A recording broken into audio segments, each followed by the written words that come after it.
The American dream. More like a nightmare? The American dream. Work hard, get a good job, buy a house, live happily ever after.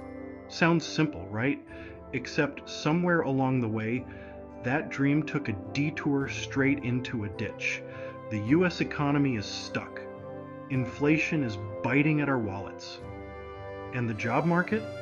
Let's just say it's not exactly raining jobs. Many Americans are struggling to find work.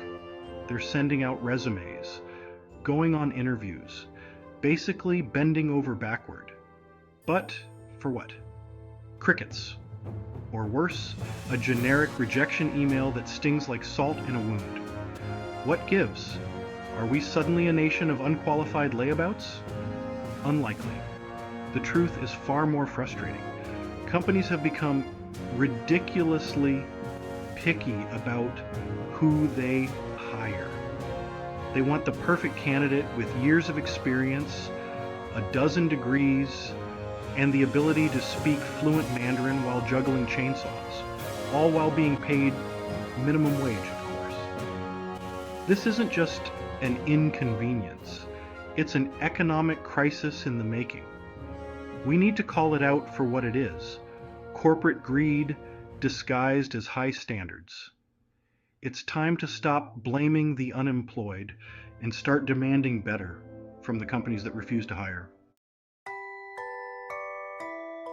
Remember when you were a kid and your parents forced you to eat broccoli? You probably pushed it around your plate, maybe even hid it under a napkin. That's kind of what companies are doing with job applicants. They're staring at a plate full of perfectly qualified candidates and saying, no, I only eat organic, gluten-free, unicorn-approved employees. Look, I get it, you want the best of the best, but demanding the moon and the stars for entry-level positions is insane. It's like going to a local diner and expecting a Michelin star chef to whip up your grilled cheese. This obsession with perfection is hurting everyone. It's keeping people unemployed, which means they're not contributing to the economy. They're not spending money, they're not paying taxes. It's a vicious cycle, and we're all getting sucked in. Ever notice how many job postings require years of experience? For entry-level positions, it's like asking someone to run a marathon before they've even learned to walk. How are people supposed to gain experience if no one will give them a chance? This is where the whole system falls apart. Companies are so busy trying to protect themselves from hiring the wrong person that they're missing out on potential. They'd rather leave a position vacant than take a chance on someone who might be a diamond in the rough. And let's not even get started on the unpaid internships. Unpaid internships are basically a way for companies to get free labor while pretending to offer valuable experience. Newsflash: experience doesn't pay the rent. The longer someone is unemployed, the harder it is to find a job. It's a sad reality. Employers see that gap on your resume and immediately assume the worst. They don't care if you were laid off, caring for a sick family member, or even abducted by aliens, although that's a story for another time. That gap becomes a giant red flag, a scarlet letter that brands you as unemployable. It's a self-fulfilling prophecy. The more rejections you get, the more discouraged you become. The less likely you are to apply for jobs, and the cycle continues. This is not just a personal tragedy, it's an economic disaster. We're talking about millions of people who want to work, who are capable of working, but are being shut out because of arbitrary hiring practices.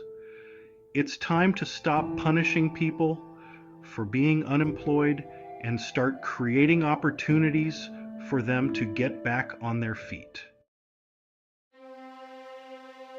Section 5. From jobless to homeless. A slippery slope.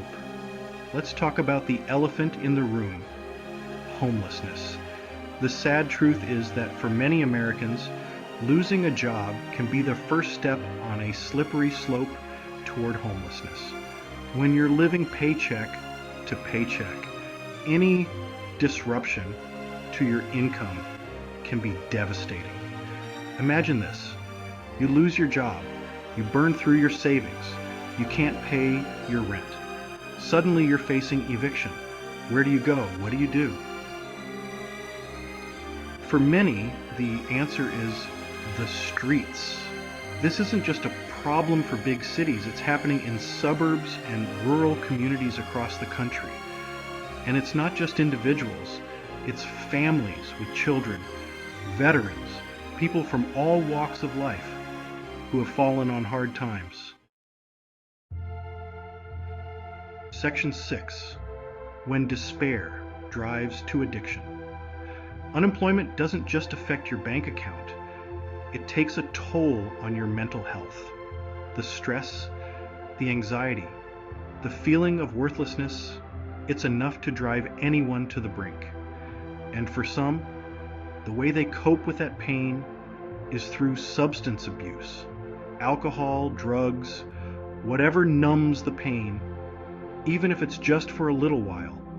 It's a vicious cycle. Unemployment can lead to addiction, and addiction can make it even harder to find and keep a job. This isn't about judging people who are struggling with addiction. It's about understanding the root causes of the problem. We need to address the underlying issues of unemployment and lack of opportunity if we want to break the cycle of despair.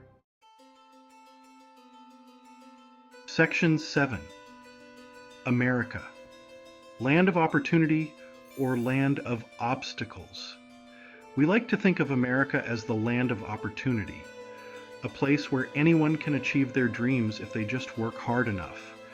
But the reality is that for many Americans, the American dream feels more like an impossible dream. The system is rigged against them. The deck is stacked in favor of the wealthy and the privileged.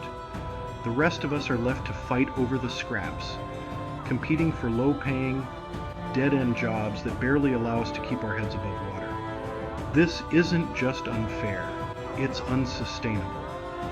We can't keep propping up a system that benefits the few at the expense of the many. We need to create an economy that works for everyone, not just the people at the top. Section 8. Businesses. It's time to step up. Okay, businesses, listen up. You have a role to play in this. And no, throwing money at the problem isn't enough. We need you to step up and be part of the solution. Start by taking a hard look at your hiring practices. Are you being unnecessarily restrictive? Are you demanding more experience than is reasonable for the position? Are you offering a living wage and benefits? It's time to stop treating potential employees like commodities and start seeing them as valuable assets. Invest in training programs, create apprenticeships, give people a chance to prove themselves, even if they don't have a fancy degree or years of experience. Section 9. We the people. Let's hold them accountable. This isn't just a problem for the government to solve. It's a problem for all of us. We need to hold businesses accountable for their hiring practices. We need to demand better from our elected officials. And most importantly, we need to support each other. Talk to your friends, your family, your neighbors. Share your stories. Raise awareness about this issue. The more people who speak out, the harder it will be for those in power to ignore us. The American dream shouldn't be a fantasy reserved for the lucky few. It's time to reclaim it for all of us. It's time to build an economy that works for everyone. Are you with me?